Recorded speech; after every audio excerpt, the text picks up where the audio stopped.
불교는 산중에서 조용히 수행만 하는 종교라는 인식이 있습니다. 하지만 수행을 통한 깨달음과 정의로운 세계인 정토 사회를 만들어가는 실천적 노력은 둘이 아니라는 것이 부처님의 가르침입니다.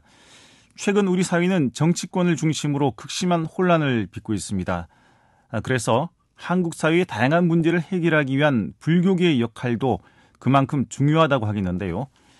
을사년 첫 파워 인터뷰. 오늘은 실천불교 승가회 상임대표를 맡고 있는 대구 보광원 주지 한우 스님을 모시고 관련 말씀 나눠보겠습니다.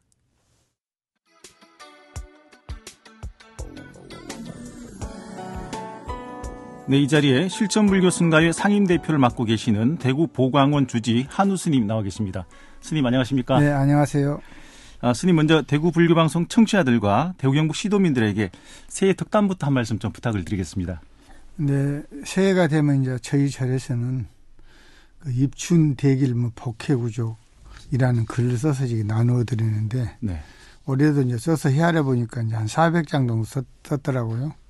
좀 모자라긴 한데 그의 운세는 이제 입춘부터 시작해서 다음에 입춘까지입니다. 이제 보통 1월 1일이나 뭐 음력 1월 1일이나 양력 1월 1일 이렇게 따지는데 그것이 않고 원래 절기로 따지기 때문에 네. 입춘에서 그 다음 입춘을 24절기로 해서 계산하거든요. 그래서 이제 새해가 이제 입춘으로 봅니다. 그래서 입춘이 들면은 복회구족이냐 뭐 건양다경이라 이런 글을 써서 대문에 붙이고 또 좋은 일이 있기를 기원하고 그러는데 새해를 맞아 복 많이 지으시고 복은 지어야 복이 옵니다. 그리고 지혜가 충만하여 어려운 이 시기를 잘 극복하시기를 축원드립니다. 그리고 우리 청취자 여러분들도 건강하시고요. 네, 스님 이제 올해가 을사년 뱀띠 해입니다. 그런데 이제 뱀이라고 하면 되게 좀 징그럽게 생각하시는 분들도 많고 부정적인 이미지로 좀 많이 묘사가 되는 동물인데 불교에서는 뱀이 어떤 의미를 가진 동물로 보고 있습니까? 저도 이제 뱀 하면 좀 이렇게 징그럽긴 네. 하는데 동남아 이제 불교 성지를 가보면은 우리나라에는 그런 게 별로 없는데 이렇게 불교에 대한 그림이나 이렇게 부처님 고행상에 보면은 큰 뱀이 네. 이렇게 몸을 이렇게 부처님을 또아리 틀어서 밑에서 받쳐드리고 위에서는 이렇게 비를 맞고 하는 것을 이렇게 보호해주는 감싼듯한 그런 모습을 많이 보았을 겁니다 아마. 네. 또 자비로움을 간직하고 해하려는 마음이 없으면은 어느 짐승이든지 사람하고 다 공존하고 같이 갑니다. 근간에 보면 오대산에 보면 월정사 네. 산내 암자 중에 서대라고 있어요. 서암이라고. 네네. 서대에 가면은 온 천지에 거기는 뱀 구덩입니다. 그래서 아침에 나와서 신발 신을 때는 항상 신발에 뱀이 있는가를 살피고 네. 그래 하는데 아직까지는 뭐 한 번도 그 뱀한테 물려서 스님네들이 어떻게 되었다는 말을 들어본 적이 없어요. 네. 뱀을 이렇게 해치지 않거든요. 그리고 지팡이를 항상 스님네들은 방문 앞에 세워두고 이렇게 방에서 나와서 출발할 때는 지팡이를 퉁퉁 치면은 뱀이 다 물러가고. 네. 그래서 지금 뱀하고 같이 살아요. 네. 그죠? 그래서 우리는 이제 징그럽게 보는데 뱀이 됐든 무슨 뭐 미물이 됐든 간에 헤아려는 마음이 없으면 같이 살아가는 겁니다. 네, 알겠습니다, 스님. 한국 불교를 산중불교로 인식하는 경우가 좀 많은 것 같습니다. 그래서 뭐 현실 문제 불교계가 이런저런 목소리를 내는 경우에 좀 부정적으로 보는 일부의 시각도 있는 게 사실이거든요. 스님께서는 이 불교와 불자의 사회적 역할 어떤 것이라고 보십니까? 불교는 이제 스님네들의 불교가 아니고 불교는 일체 중생이 다 같이 부처님 가르침대로 수행을 통해서 깨달음을 얻는 종교입니다. 네. 그런 세상을 불굴종토라고 말해야 되겠죠. 그러기 위해서는 부처님의 가르침을 전하고 같이 수행해야 되겠죠. 그러므로 대중을 떠나서는 할 수 없는 겁니다. 네. 그래서 불교는 세정 속에 있는 것이고 그리고 부처님 가르침이라는 것은 진리로서 세상을 앞에서 이끌어줘야지 뒤쳐서는 안 되겠죠. 그러다 보니까 다행히 사회에 동참하게 되고 또 잘못된 곳에서는 바르게 가도록 가르치고 이끌어주고 어렵고 약한 곳에는 이루하고 베풀고 이제 그러라고 부처님께서 가르치셨거든요. 네. 과거 불교가 이제 배척받던 시절에 속세가 등지고 이제 수행에만 몰두하던 시절이 있었어요. 그러다 보니 스님네들이 사회에 나오기보다는 산중생활을 많이 하다 보니까 좀 목소리를 내면 좀 사회적으로는 좀 낯설죠. 네. 더러는 이제 뒤에서 비판도 하고 부처님께서도 석가적이 멸망할 때 땡볕 길가에 앉아서 3번이나 그 전정을 말리셨던 그런 기록이 있습니다. 네. 그래도 이제 결국은 석가적이 멸망했는데 부처님께서는 과거에 인가에 의해서 어쩔 수 없다고 인과의 법을 남기기로 했는데 요즘은 뭐 NGO 활동이라든가 또 봉사 활동도 많이 합니다. 그렇죠. 네. 불자들은 그런데 적극적으로 참여하는 것이 기도고 이제 수행이겠죠. 네. 또 스님들도 당연히 또 참석해야 되고요. 네. 관련한 질문입니다만 스님께서는 실천불교 승가회에서 오랫동안 활동을 해오셨고 현재 상임대표를 맡고 계시는데요. 스님께서 실천불교 승가회 활동을 하시게 된 뭐 특별한 계기가 있었겠습니까? 70년대, 80년대는 이제 군사 독재 때 이제 민주화 운동이 일어났던 시절입니다. 네. 그때 이제 대승 승가회라든가 정토구현 승가회라든가 이런 스님들의 활동이 좀 있었어요. 독립운동하면 불교에서 누가 떠오르죠? 만해 한용운 스님이시죠. 그렇죠. 민주화 운동하면 이제 대승 정토에서 활동하셨던 백양사 지선, 청화 스님, 명진, 주영 스님, 그리고 뭐 94년도에 종단 개혁당 시대 그 안타깝게 입장하셨던 총태 스님이라든가 네. 또 해인사에는 뭐 도용 스님이라든가 이런 분들이 모시고 활동을 했었습니다. 뭐 대불련, 대부청은 당연히 같이 활동을 했고요.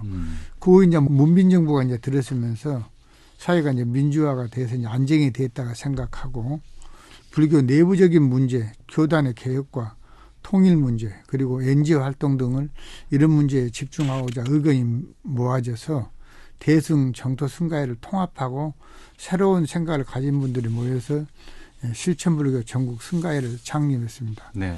지금 활동은 이제 전쟁이 없는 세상, 평화운동, 환경운동, 기후운동 등을 활동을 하면서 법인은 따로 이제 독립되어서 이제 실천승가에서 따로 독립을 했는데 노토스월드라고 하는 단체를 만들어서 캄보디아에 이제 기술학교 또 교육사업이라든가 미얀마에도 하고 있고요. 우크라이나, 팔레스타인, 미얀마, 난민 돕는 일을 그런 일을 하고 있습니다. 이 로터스월드도 이 실천불교 승가회가 토대가 돼서 만들어졌군요. 예, 실천승가에서 이제 만들어서 이제 법인을 독립했죠. 그렇군요. 그리고 스님께서는 일제 강제징용 문제 그리고 피폭자 문제에도 남다른 관심을 갖고 계시는 것으로 알고 있는데요.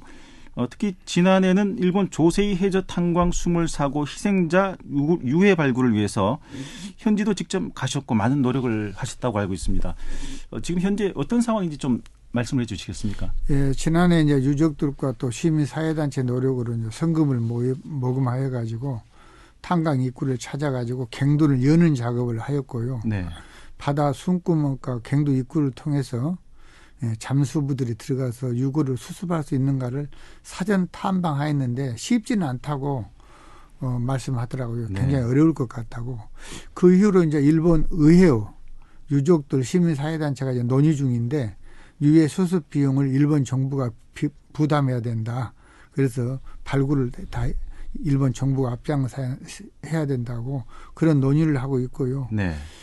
그 설 때에는 대구에서 한 100명 정도가 조세희 탄광 현지 방문을 하고 추모하고 일본 정부의 적극적인 참여를 독려하는 행사가 있을 것입니다. 네. 설이라고 하면 이번 구정 말씀하시는 거죠? 예. 네. 지금 무안공항에서는 대형 사고가 나서 많은 희생자가 발생을 했고요. 또 이런 상황 중에서 국내 정치가 굉장히 혼란스러운 그런 지경에 있습니다. 정치인들이 국민들에게 희망을 주지 못하고 실망만 주고 있는 상황인데요. 스님께서는 최근의 상황 어떻게 바라보고 계십니까? 예, 무안에 참 비행기 사고로 많은 분들이 희생이 됐는데 저희가 태어났던 고향에서도 11명이 돌아가셨다고 며칠 전에 전화를 받았는데 그분들이 참 이렇게 추모하는 마음을 가지고 있지만 마음이 지금 멍멍합니다. 네. 비상사태라서 이제 계엄을 선포한 것이 아니라 잘못된 계엄을 선포해서 비상상태가 되어버렸잖아요. 네. 예, 그렇게 생각하는데 이제 중생이 사는 곳에는 늘 다툼이 있지요. 논쟁 또는 쟁론이라고 하는데 논쟁이라는 것은 갈라진 의견을 모으는 과정입니다. 네. 원효 스님께서도 이것을 화쟁이라고 했고 그런데 논쟁을 통해서 사회의 안정과 국민의 이익을 위해서 논쟁을 하는 것이 아니라 말은 국민을 이해한다고 하지만 다들 각자의 이익과 권력을 위해서 하는 것이죠. 네. 이 탐욕과 어리석음이거든요. 그래도 과거에는 양심이라는 것이 있어서 부끄러움을 알았는데 지금은 너무도 뻔뻔하고 양심이 없어요. 네. 금방 들통날 것을 거짓으로 치장하고 도덕성이 제일 낮은 집단이 아마 이 나라를 이끌어가는 정치 집단인 것 같아요. 생존하는 것이 중요한 것이 아니라 어떻게 사느냐가 중요한 것인데 부처님께서 가르치는 게 바르게 보고 바르게 생각하고 바르게 행동하고 모든 것을 바르게 해야 한다.